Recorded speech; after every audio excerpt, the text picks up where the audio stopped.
welcome back to my channel. Welcome if you are new. I am here with Sean. Hello, Sean. You want to say hello? Hi, buddy.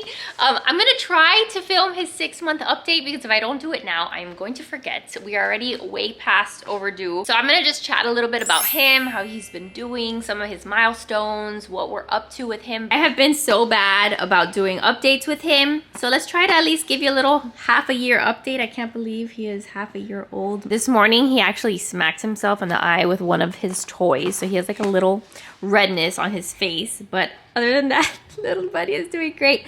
Hi, Goo. We'll do this vlog style so you guys can like see him in action, see what he's doing. First of which you can see is that he's basically, might as well be crawling. He's doing the full-on like army crawl scoot. So if I put him, oh, hello. If I put him at one point in the mat, he like goes all over the mat, goes off of the mat. So he is very mobile at this point, which I have to go back and see my videos from my other kids because I don't think that my other kids were so mobile so fast. This is baby number 3, by the way, if you're new. So I think he just sees his other siblings and like wants to keep up with them. Oh, you angry? All right, let's take a break. I'll see if he's happier if I just like hang out on the floor here with him.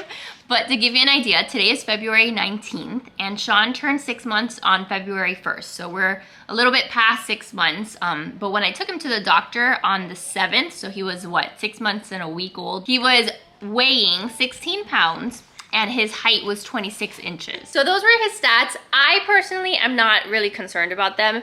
I forget what percentile those stats like fall in. The one thing that I do remember is that he was like proportionate, right? So whatever percentile like area he was in for his height, he was also in that same percentile for weight. He still has a big head. He's still in the 90th percentile for his head, that I do remember. But little man has always had a big head since birth, and that's okay. I think it means that he's gonna be very smart. Now, when I took him in for that appointment, the doctor, not that she was terribly concerned about his weight. Again, I'm not concerned. Like, this guy's a little chunker. He is moving. He's doing all the things. But the one thing that they've noticed about his weight is that every time I take him to the doctor for an appointment, his percentile keeps going down. So at birth, I forget what percentile he was in. Let's say he was like in the 60th percentile. He's gone down to, I want to say that it's like the 19th percentile, but don't quote me because I'm not entirely sure. So one of the things that the doctor told me is that sometimes these little ones are like born a little chunkier, they're born a little bit heavier, and then as they go like figuring out what their normal is gonna be, sometimes they'll get a little bit, you know, like smaller. Not that he hasn't gained weight, just I think that he's not gonna be a 60th percentile baby. Like, he was born 8 pounds 3 ounces, I think. He was my biggest child, but those of you who follow me on my channel, you guys know I am not big. Joseph is not big. We are both petite people. Like, Joe is, I think, 5'6", I think that, and I'm 5'3". So this guy doesn't have like big genetics in him. So I think he may have just like fooled us at birth that he was a little bit bigger.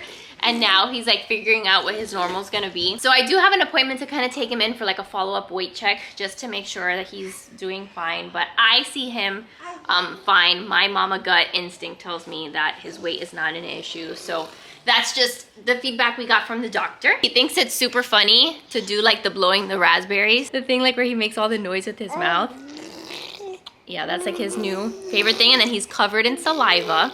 So that's been super fun. Do we want to talk about sleeping? Do we want to talk about eating? I guess we can talk a little bit about both. Let's start with eating though, because eating I feel like is funner. So I am still nursing him, but we have now introduced solids. And by solids, I mean purees, because I'm not doing baby-led weaning with this guy. If you're into baby-led weaning, I do have some baby-led weaning videos on my channel. But I decided this time around with Sean that I wasn't gonna stress myself out with baby-led weaning. It caused me like a lot of anxiety. I didn't feel like dealing with that this time around. So to not complicate my life and to just still be able to give him proper nutrition, we're gonna do some pureed foods.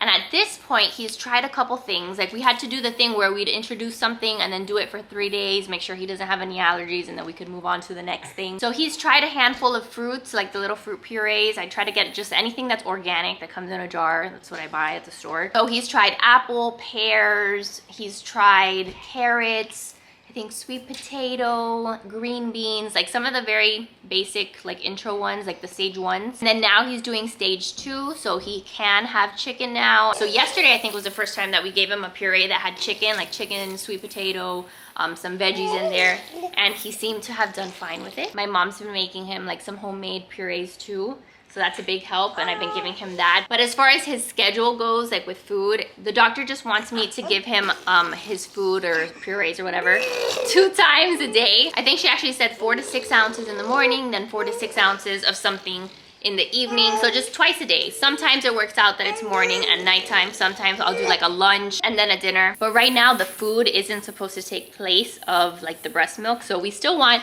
the nursing to be like his primary source of nutrition. So I don't want to like spend the whole day feeding him and then he's not interested in nursing. So up until this point, I feel like he's still nursing. Like first thing in the morning when he wakes up, he nurses, and then I try to nurse him every 3 to 4 hours still, just as often as I think that he's hungry. And then his doctor did tell me that at this point, he should be waking up no more than 1 time in the middle of the night to eat. So we'll get to that when I get to like talking about his sleep.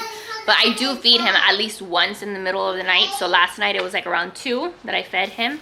And then he slept until like 6, and then I fed him at 6. But he's done really well with the feeding. I took out Sean's high chair and we got it all cleaned up for him. So now he can like join us when we're having dinner. We put like a bunch of random toys, including the spoon that he loves. And then he sits here, he eats, and then I'll sit here and I'll feed him his food when it's time for that. Here, I'll show you really quick since I'm in the kitchen. These were some of the foods that we've been giving him. These are some of the beech nut ones that we've given him. Green beans, apples. We have this one. This is the one that my mom gave him yesterday. Sweet potato, squash, and chicken. And that's from Earth's Best. And then she mixed it with a little bit of pears. I have also given him, today was the first day that he had some yogurt. I was hoping to find a Greek yogurt, but they didn't have like a Greek yogurt whole milk at the store yesterday. So instead I gave him this morning. I mixed a little bit of peanut butter in it, and that was his breakfast. And this is the other breakfast that he's been having. So this mixed with some breast milk and like peanut butter or some kind of fruit. That's been another option. The point is we've just started to like experiment with the foods, and he hasn't like full on like rejected anything at this point. I feel like he's taken to it just fine. I do think that his like desire to nurse has kind of gone down a little bit since he's had other foods. But it has been nice because now since he is eating solids, I can like go somewhere and be alone for a couple hours, like go run an errand and leave him with either my mom or with Joe and not feel like so panicked that I have to get back to feed him, because obviously I will feed him. But if I'm running late or whatever, they can give him some other food and I know that he's not gonna starve. So that's been nice just to have, you know, extra food that we can give him. So obviously he's flipping. You guys just saw him flip. He'll flip the other way too. But he is more of just like the army crawler, as you can see. Like I will touch this tripod if it's the last thing that I do. Oh, hello. So there you go. You can see this beautiful head of blonde hair that he has. Is it blonde? Is it redhead? I think it's just like really light blonde. And his eyes these days are like this beautiful like hazily green. They're not blue anymore, but they are lighter than the other kids. Sorry, I had to take a break because I had to nurse him. He was hungry.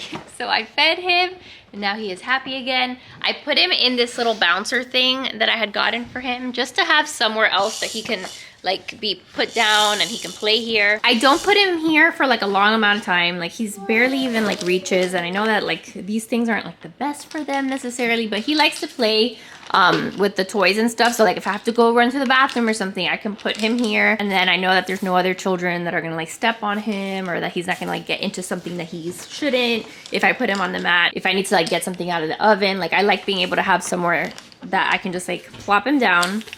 So that's been super helpful. Some of his favorite toys are all here on this mat. This mat, by the way, has been amazing. It's been really nice because it's cushy, it's foamy.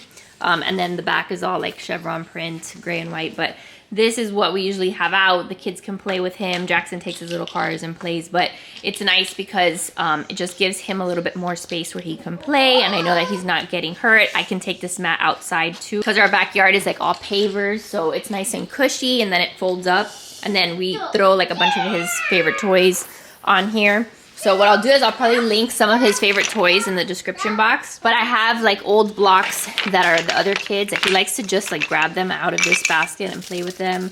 And then he loves this little sensory fish. This ball was always one of his favorites. Basically, we just like throw random things. Like sometimes I'll throw these little mega blocks out on here and then he plays with them, puts them in his mouth. But that's really the extent of his toys. He's just in that crawling stage where he just wants to reach for everything. This is one that he does like. Anything that's got like the little sensory things on it. This is like a car seat toy that I put on here. I think they're called like bandana buddies. And he likes to put everything in his mouth because he does have 2 teeth. He's very much teething, but I don't know if you guys saw his 2 little bottom teeth. But yeah, he's got 2 bottom teeth, which does present a problem now when we're nursing because he will bite me. So that has not been super fun. Hi, Cuculino. Hi. Can we see your teeth? Can we see your teeth? I think you can see them really quickly there. What do you think, Sean? You're gonna stay back here so I can finish the video? He really does love when the other kids are like around, and he loves like when the kids are like all up in his face and like, you know, making him laugh and stuff. I think it's been really sweet to watch like that interaction with his siblings, but sometimes it's like a little bit too much, and I have to like still navigate like, okay, let's not smother him, let's not step on him, let's, you know, he's still a baby. So that has been a little bit challenging to navigate, but I think it's been so fun for him to just like see the others. And I think that's one of the reasons why he is so like alert and attentive. It really doesn't ever stop when he's awake because he sees the other kids and like he wants to participate. So yeah, that's been the other issue. Like Jackson was just like, can I use my Legos on his mat? So explaining to them that there are choking hazards, and now that Sean is mobile, like there's certain things that can't be left on the floor, because imagine Riley's 6, Jackson's 4. There's a lot of toys that they both play with that are for bigger kids. So we're gonna have to still work on that. Again, hence why I can't just leave him on the floor sometimes if I need to step away, because then he'll get into whatever the kids are playing with. So enter something like this. I know that with Riley, and I'm sure probably with Jackson too, but I know with Riley for sure, we had like a big, one of those like big gate things where then the kids are inside of the gate. I just don't think that's gonna work for like our configuration here. Maybe it will end up being the only solution. For now, we kind of just like have the mat and let him play. We have made progress. Something that's been really good is we made progress in the car seat situation, you guys, because for a long time there when Sean was smaller, he would scream bloody murder every single time we would put him in the car seat and go anywhere. And as you can imagine, like that would just stress me out big time if I had to take the kids to co-op, or if we needed to go anywhere, even if we had to go to my mom's house. Like the screaming would happen for like a full 30 minutes and it would not stop until we were out of the car. He just was not like a car seat person for a while there, but the more that we've gone out, I think, and as he's gotten bigger, he has started to just be better about it. Like he'll sometimes like whimper, sometimes cry maybe for like 5 or so minutes, then he'll go to sleep, or sometimes he just kind of whimpers and then he gets over it and starts playing with his car seat toys. So it's been a much better like driving experience, which I very much need in my life. Trying to think of what else I can share. If you guys have any specific questions about him, please let me know, because I'll be happy to answer them. It's just I'm sure that there's a bunch of stuff that I am forgetting. He still never took a pacifier, so we don't have any pacifier that we give him. He likes to kind of chew on one. Like we have one connected to his car seat that sometimes he'll like chomp on, but not one that he's like sucking on like for soothing purposes. Like when he goes to sleep, he doesn't suck on a pacifier. So that's been the same with all of my kids. None of my kids ever took a passy. Are you over it? You see, like that's about as much as it's gonna last in there. So I guess the last thing then would be to talk about his sleep, right? So yeah, Sean is doing 2 naps, 2 longer naps in the day and 1 cat nap right now. So a more or less schedule. Like I don't have any like specific time frames that I follow, but when he wakes up, whether it's like 7, I think usually it's more like around 7. I kind of have him on a 7 to 7 schedule. So maybe 7 he'll wake up, then he can usually hang with us for like an hour and a half, maybe 2 hours before he needs a nap. Then he'll nap sometimes for an hour, sometimes it's longer. It just kind of depends on how tired he is. But typically these days, he will nap for at least an hour in his bed, like in his crib. So out here, he's gonna, oh, you're gonna pull my ear off, dude? What the heck? That's not nice. So he's come a long way, that's for sure. Because for a long time, his naps were only like half an hour, maybe 40 minutes if we were lucky. Why are you trying to destroy me right now? So the fact that he'll sleep for an hour is fantastic. I will typically like go in there and like I'll nurse him a little bit till he gets more or less sleepy, like not totally dead asleep, sometimes totally dead asleep, but I try to have him be like kind of drowsy. And then normally he'll eventually put himself to sleep. And it doesn't take a lot of crying these days. So he sleeps for like an hour, then he'll wake up, and then the same thing, like he can kind of be awake for like 2-ish hours before he gets fussy. Like right now, like he's kind of due for another nap here soon. So I kind of go off of his cues. Like I can start telling when he gets fussy and when he's sleepy, and then it'll be time for him to take another nap. It's been a long time since we do like carrier naps. I try to not do carrier naps if I'm at home and I can put him down in his crib. So that's been nice to have just even that hour of being able to put him in his crib and then having time with the other kids. So if I'm lucky, I can get like, let's say like 2-hour-long naps. And then at the end of the day, like around 4 or 4:30, sometimes he'll take a little cat nap. That one's usually shorter, like half an hour, 45 minutes. What I try to aim for is to have him done with his last cat nap by 5 or close to it, because then I want him awake for at least another 2 hours before 7 o'clock bedtime. So it just kind of depends on when he wakes up from that last cat nap as to like when his actual bedtime is. But like last week, there were a couple days where his last cat nap never happened because like he had taken longer naps earlier in the day, and then he was just awake since his last naps, like since his second nap. And then bedtime was a little bit earlier for him. So that's kind of an idea of what he does for sleep during the day, but he's made like a lot of progress and I'm happy about his sleep during the day. Nighttime also has been much better. So when I put him down at 7, every night is different, so I can't tell you exactly what it looks like, but I can at least count on him waking up once while I'm still awake. Like at 10, he might wake up, he might do like a 3-hour stretch, and then at 10 he wakes up. So I'm normally still awake at that point. So what I like to try to do at that time is like go dream feed him, like give him a little dream feed, put him back to sleep. And then at least 2 more times in the middle of the night, he's usually waking up. So whether it's like at 2 and like at 5. I think last night he did like, he woke up like at 2 and then he woke up at 4 and then he woke up at 6. Sometimes it's like every couple of hours, sometimes it's every 3 or 4 hours. So if I can get a 3 or 4 hour stretch, that makes me happy. And then sometimes he'll wake up like at 6 in the morning, and then I'll bring him into my bed because I'm still kind of tired at that time, and I nurse him and we cuddle. And then sometimes he'll go back to sleep and wake up like more at 7. So it's still kind of like just hit or miss, still kind of depends on the day. So nothing super definitive, but the progress is that he's at least sleeping in his crib. He's not in our room, not in my bed, not on top of me. I'm not sleeping on his chair like I did for a while. We've done all the things to get him to sleep. So he's sleeping independently. Like all I do is I put this little sleep sack on him, put a little sleep sack, and then, you know, either nurse him for a bit or just pick him up and rock him. Now to get there with the sleep, we did do some gentle sleep training. And I think the reason why he hasn't completely done like a whole night stretch of sleep is because we have kind of been gentle with the sleep training. Like we didn't do intense sleep training like we did with the other kids. With the other kids, we did straight up Ferber method, letting them cry it out 3 minutes, 5 minutes, 10 minutes. The next day, crying 5 minutes, 10 minutes, 12 minutes. Like the whole like little chart with Ferber. We did that with the other 2 kids. And in my opinion, it did work because once they had gone through maybe like a week or so of that, they were sleeping like through the night or pretty close to it if my memory serves me right. With Sean, I've been a little bit more gentle about it. Haven't stuck too much to the actual schedule, but we did get to the point maybe like last month where we started introducing, okay, we're gonna let you cry for 3 minutes. Then we're gonna go in and check on you. We're gonna rub your back. Then we'll let you cry for 5 minutes. Then again, go back into the room, check on you, rub your back, and then let you cry for 10 more minutes.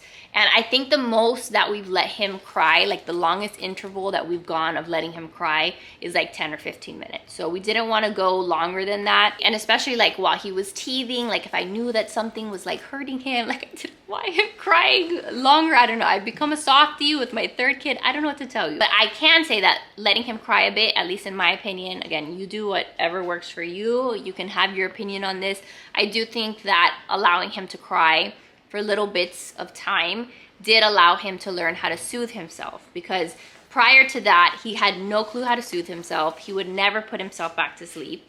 The only time he would go to sleep is if he was like dead asleep from nursing. That was the only time I could get him to like stay on a surface. Now it's been really cool to see, even like in the middle of the night, like he'll maybe wake himself up and start whimpering and start crying out. and then within 5 minutes he goes back to sleep. There have been a lot of times where in the middle of the night, like I hear him, right? Like I hear him and he's crying, and my first instinct is like run right to him, pick him up, put him back to sleep, right? Like, oh, I need to go get him ASAP. But now I give him a little bit more time. I'm like, okay, let me just wait 5 minutes and see what happens. And sometimes as I'm getting up to go and get him, he's already put himself back to sleep. So had I gone in there, I'd be waking him up. I don't have like a full-on sleep training method video to share with you guys this time around, but I can say that he's gotten much better. Right now, I think that my plan is just to keep doing what we've been doing and kind of give it some more time. Then if I get to the point where I'm like, okay, I can't do this 2 in the morning wake up anymore, or I can't do the, you know, middle of the night wake ups anymore, then maybe at that point we'll go back and we'll introduce again, like maybe a week of hardcore sleep training, and he'll have been, you know, a little older at this point. But he's definitely come a long way, and I am so happy that I can at least get some time at night to like hang out with Joe, and I can put him down and I can get maybe 3 hours of sleep. That's just been huge for us. What you playing with? He's playing with his favorite toy, the fish. The fish? Yes. He mostly likes teething on my finger whenever I put my hand, like my finger on his hand. Yeah? Like, he thinks that your finger is a toy?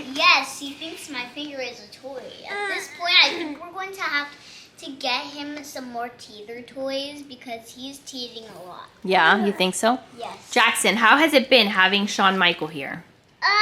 So Michael, when I just put my finger in his mouth, he thinks it's a toy. He thinks it's a toy? Yeah. Well, how about you don't put your finger in his mouth? Wouldn't that be a good idea? Is he biting you? Yeah. Well, I told you not to put your finger in his mouth. But yeah, I think that he's doing really great, and he's just learning new skills all the time. It's been so fun to have him here and to have a little baby in the house. He's wearing a size 2 diaper, the most random thing, but I think I've tried to keep track of that with all my kids. He's in a size 2 diaper right now, and we've been still using like the Kirkland's diapers for the daytime and then Pampers for nighttime. See, like he puts everything in his mouth. He loves to like grab his toys, and I think he's got like good like grip of his toys. He transfers stuff back and forth. When I took him to the doctor too, they did an eye test on him. They did like a vision test, which I don't remember them doing with the other kids, but they checked his eyesight and they said that he looked good with his eyes. The next skill that we're trying to work on is I'm trying to work on him with like sitting, because he's not sitting on his own yet, which is fine. I think the doctor told me that's like a 9-month skill. So every once in a while I try to work with him on it. Like I'll put toys in front of him so that he can just practice being in this sitting position, and then I hold him, he'll sit between my legs. So we do some of that throughout the day. Oh, he does. He puts his toes in his mouth. He loves to eat his toes. But, you know, I'll just let him do that for a little bit. I'll grab him in the back of his PJ so he can get used to like balancing on his own. But I think that he's gonna eventually with time figure that one out, because he is very strong. Like he is definitely, I think, my strongest baby. See, like here I'm not really supporting him too much other than like with my foot. And he's gonna fall backwards if I don't catch him, but that'll come with time. So for now, he can crawl, he can scoot, and he can explore. But he's such a good baby. Like I take him when I take the kids to co-op for school. He's just on top of me or in the carrier. When we go to church, he's still super good. Like every once in a while, Joe has to take him out because he's being loud, because he's in like that screeching phase. But he does really well when he's out and about. Even when we're at the zoo, like we've gone on a lot of adventures, I think. Oh, do you agree, sir? Are you gonna make him laugh? Riley loves to make him laugh. How are you gonna make him laugh? He's like, please, let me escape. So yeah, that's really it. That's what life with a 6-month-old has looked like. We're gonna continue on like the feeding, you know, like discovering new foods. That's very sweet, Riley. And working on his milestones. The doctor says anything to me when I take him in for his like weight checkup, I'll let you guys know in the vlogs. But that is Shawn at 6 months old, and he is cute as can be. And like, I want the camera. Yeah. So thanks for being here, and thanks for hanging out with us and for following him. I feel like I haven't vlogged Shawn as much as I did with the other kids, so I wanted to make this video so we could have like some straight up footage of Shawn and what he was doing at this point. I have to go back and compare like what he's doing versus what the other kids were doing at 6 months. because I'm pretty confident that I had more of like those updates with them. But I forget a lot too. Like I forget like what I should be doing with him, like developmentally, like how should I be playing with him?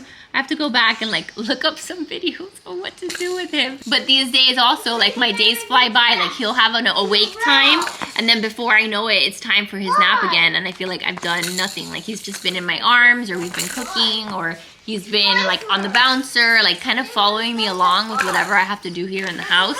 And then he gets fussy and then he has to go to sleep again. But yeah, he's been a joy and such a blessing, and we all love him very much, just like, you know, all the other kids have been so loved. But thanks for being here. That is Sean's update. I love you guys. Like I said, if you have any questions, let me know. And that's it. I'll see you guys in my next video. Bye guys.